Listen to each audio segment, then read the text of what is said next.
तुण्डमहाकाय सूर्यकोटिसम्प्रभा निर्विघ्नं कुरु मे देव सर्वकार्येषु सर्वदा।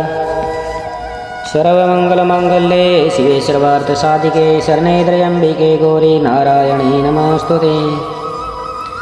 सच्चिदानन्दरूपाय विश्वोपत्यादिहेतवे तापत्रविनाशाय श्रीकृष्णाय वयं नमः। कृष्णाय वासुदेवाय हरे परमात्मने प्रणतक्लेशनाशाय गोविन्दाय नमो नमः। विष्णु भगवान की जय, श्री व्यास जी महाराज की जय, सूत जी महाराज की जय, भक्तों भगवान की जय। भगवत कथा और भगवती का मातम्य। श्री व्यास जी कहते हैं, शौनकादि ब्रह्मवादी ऋषियों के ये प्रश्न सुनकर रोमहर्षण के पुत्र उग्रश्वासा को बड़ा ही आनंद हुआ। उन्होंने ऋषियों के इस मंगलमय प्रश्न का अभिनंदन करके कहना आरंभ किया। सूत जी बोले, जिस समय सुखदेव जी का यज्ञोपवीत संस्कार भी नहीं हुआ था, सुंतरालौकिक वैदिक कर्मों के अनुष्ठान का अवसर भी नहीं आया था, उन्हें अकेले ही संन्यास लेने के उद्देश्य से जाते देखकर उनके पिता व्यास जी विरह से कातर होकर पुकारने लगे।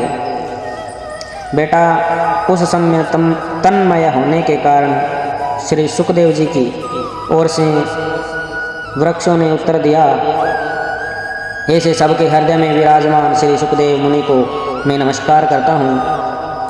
यह श्रीमद्भागवत अत्यंत गोपनीय रहस्यात्मक पुराण है।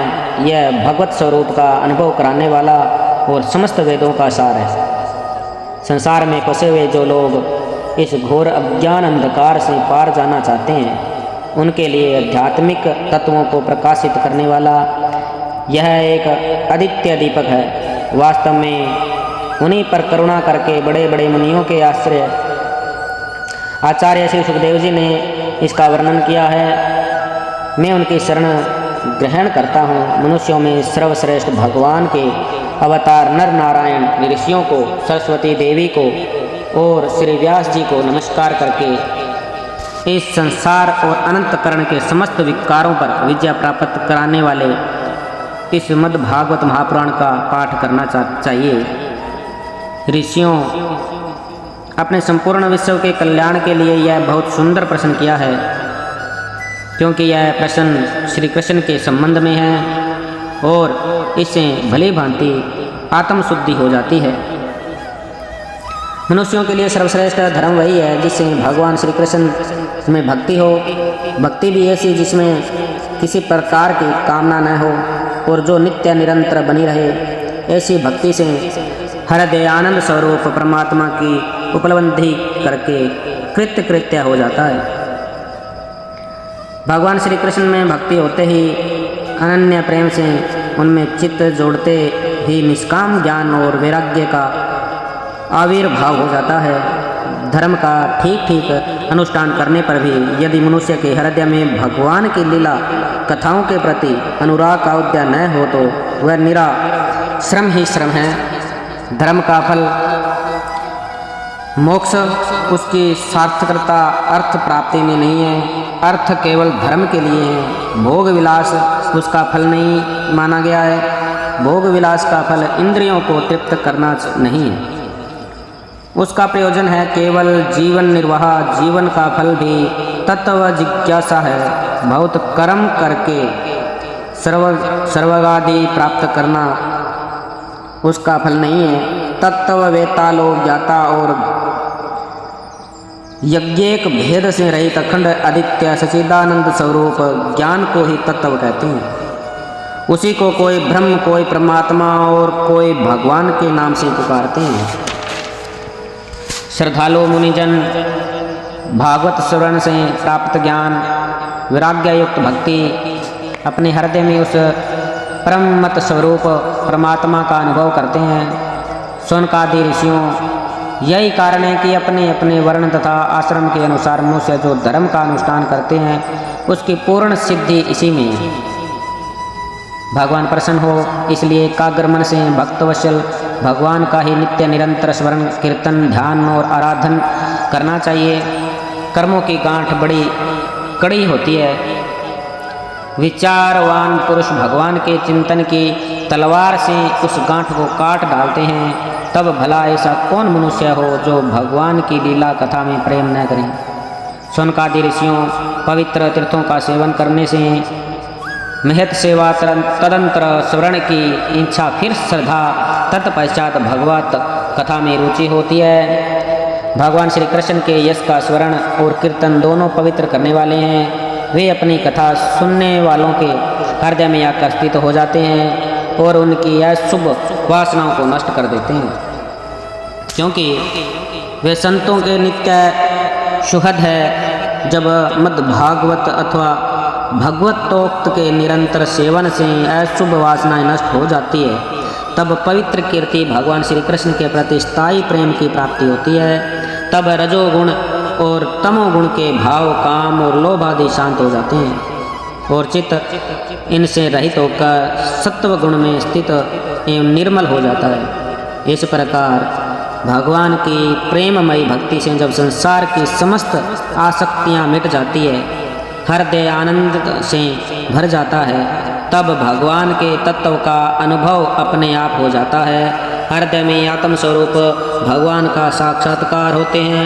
हृदय की ग्रंथि टूट जाती है, सारे संदेह मिट जाते हैं और कर्म बंधन क्षीण हो जाते हैं। इसी से बुद्धिमान लोग नित्य निरंतर बड़े आनंद भगवान श्री कृष्ण के प्रति प्रेम भक्ति करते हैं, जिस आत्म प्रसाद की प्राप्ति होती है। प्रकृति के 3 गुण हैं, सत्व, रज और तम। इनको स्वीकार करके इस संसार की स्थिति, उत्पत्ति और प्रलय के लिए एक अद्वितीय परमात्मा ही विष्णु, ब्रह्मा और रुद्र हैं। ये 3 नाम ग्रहण करते हैं। फिर भी मनुष्यों का परम कल्याण तो सत्व गुण स्वीकार करने वाले श्री हरि से ही होता है। जैसे पृथ्वी के विकार लकड़ी की अपेक्षा धुआं श्रेष्ठ है और उसी से भी श्रेष्ठ है अग्नि, क्योंकि वेदोक्त यज्ञ यागादि के द्वारा अग्नि सद्गति देने वाला है। वैसे ही तमोगुण से रजोगुण श्रेष्ठ हैं और रजोगुण से भी सत्वगुण श्रेष्ठ हैं, क्योंकि वह भगवान का दर्शन कराने वाला है। प्राचीन युग में महात्मा लोग अपने कल्याण के लिए विशुद्ध सत्वमय भगवान विष्णु की आराधना किया करते थे।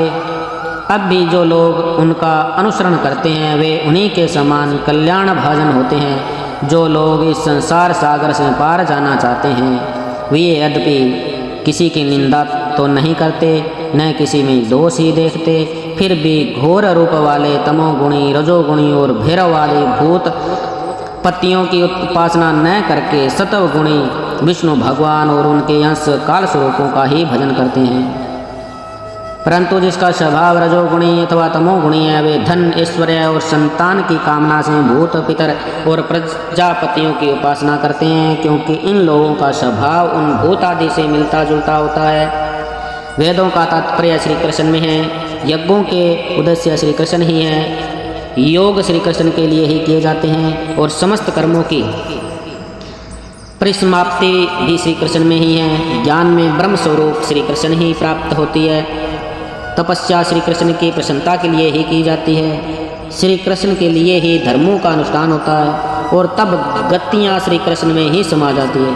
यद्यपि भगवान श्री कृष्ण प्रकृति और उसके गुणों से अतीत है, फिर भी अपनी गुणमयी माया से जो प्रपंच की दृष्टि से हैं और तत्व की दृष्टि से नहीं है, उन्होंने ही सर्ग के आदि में इस संसार की रचना की थी।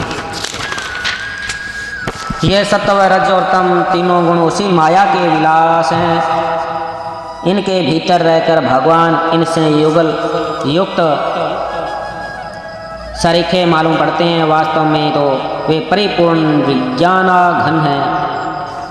अग्नि तो वस्तुतः एक ही है, परंतु जब वह अनेक प्रकार की लकड़ियों में प्रकट होती है तब अनेक सी मालूम पड़ती है। वैसे ही सबके आत्मस्वरूप भगवान तो एक ही हैं, परंतु प्राणियों की अनेकता से अनेक जैसे जान पड़ते हैं। भगवान ही सूक्ष्म भूत, तन्मात्रा, इंद्रिय तथा अनंतकरण आदि गुणों के विकार भूत भावों के द्वारा नाना प्रकार की योनियों का निर्माण करते हैं और उनमें भिन्न भिन्न जीवों के स्वरूप में प्रवेश करके उन योनियों के अनुरूप विषयों का उपभोग करते कराते हैं। वे ही संपूर्ण लोगों की रचना करते हैं और देवता पशु पक्षी मनुष्य आदि योनियों में लीला अवतार ग्रहण करके सत्व गुणों के द्वारा जीवों का पालन पोषण करते हैं। बोलिए विष्णु भगवान की जय। कृष्णाय वासुदेवाय हरे परमात्मने प्रणतक्लेशनाशाय गोविन्दाय नमो नमः।